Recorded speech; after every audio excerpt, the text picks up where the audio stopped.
কেরানীগঞ্জ কারাগারে ঈদের আনন্দে গান গাইলেন নোবেল, মাতলেন বন্দীরা। পবিত্র ঈদুল আজহা উপলক্ষে ঢাকার কেরানীগঞ্জ কেন্দ্রীয় কারাগারে অনুষ্ঠিত হয়েছে এক ব্যতিক্রমী সাংস্কৃতিক অনুষ্ঠান। ঈদের দিন শনিবার বিকেল ৩:৩০টায় কারা কর্তৃপক্ষের আয়োজনে বন্দিশালার খোলা মাঠে এই বিশেষ আয়োজন অনুষ্ঠিত হয়। আয়োজনের বিশেষ চমক ছিলেন জনপ্রিয় সঙ্গীতশিল্পী মইনুল আহসান নোবেল, যিনি বর্তমানে একজন কারাবন্দী। ঈদের দিনে ফেলোবন্দীদের সামনে মঞ্চে উঠে গান পরিবেশন করেন তিনি। গাইলেন নগরবাউল জেমসের অভিনয় ভিগি ভিগি, সেই তুমি কেন এত অচেনা হয়ে গেলে।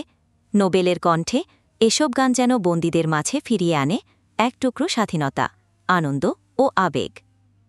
অনুষ্ঠানে উপস্থিত এক কারা কর্মকর্তা জানান, বন্দীদের মানসিক স্বাস্থ্যের কথা বিবেচনা করেই আমরা প্রতি বছর ঈদে কিছু সাংস্কৃতিক আয়োজন করি। তবে নোবেলের পারফরমেন্স এই বছরকে করেছে বিশেষ। অনুষ্ঠানের সময় দেখা যায় অনেক বন্দী নোবেলের কণ্ঠে প্রিয় গানগুলো শুনে আবেগাপ্লুত হয়ে পড়েন।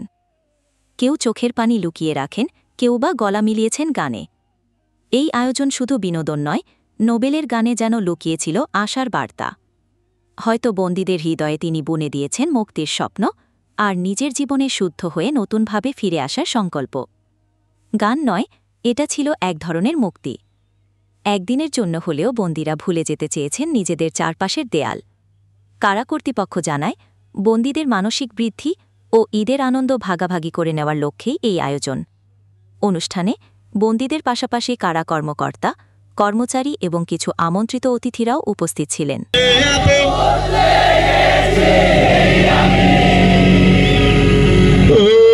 বুকেরই সব কষ্ট দুহাতে সরিয়ে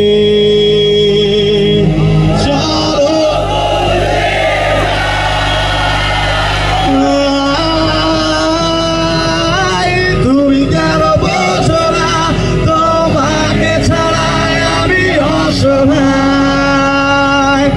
আমার সবটুকু ভালোবাসা তোমায় ঘিরে